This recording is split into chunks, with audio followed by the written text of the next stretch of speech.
బ్ర రఫేల్‌కి సంబంధించినటువంటిది ఒక ఎత్తైతే, ఇరాన్ ఇప్పుడు కొత్త పథకాలు వేసుకొస్తుంది. కొత్త వ్యవహారాలు చేసుకొస్తుంది. ఒకటి హార్ముజ్ జలసంధి దిగ్బంధం ఒక ఎత్తు.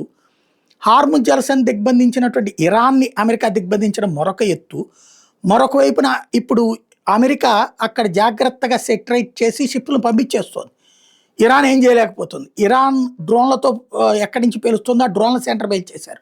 స్పీడ్ బోట్లతో ఎక్కడ పేల్చేస్తుందో ఆ స్పీడ్ బోట్లను పేల్చేశారు. వీళ్ళు వదిలిన మైన్స్‌ని పేల్చేశారు. కాబట్టి ఇక ఇరాన్‌కి ఛాన్స్ లేకుండా పోయింది. అమెరికా అక్కడ మిగతా షిప్‌లను వదిలేస్తుంది. అవి నడిచేస్తున్నాయి. ఇంకో 2 నెలల పాటు కాల్పుల విరమణ ఉన్నది కాబట్టి ఏం చేయడానికి వీలైన పరిస్థితి ఉంది. అప్పుడప్పుడు మెరుపుదాడులు చేయడం తప్పించి ఏమీ లేదు ప్రస్తుతానికి.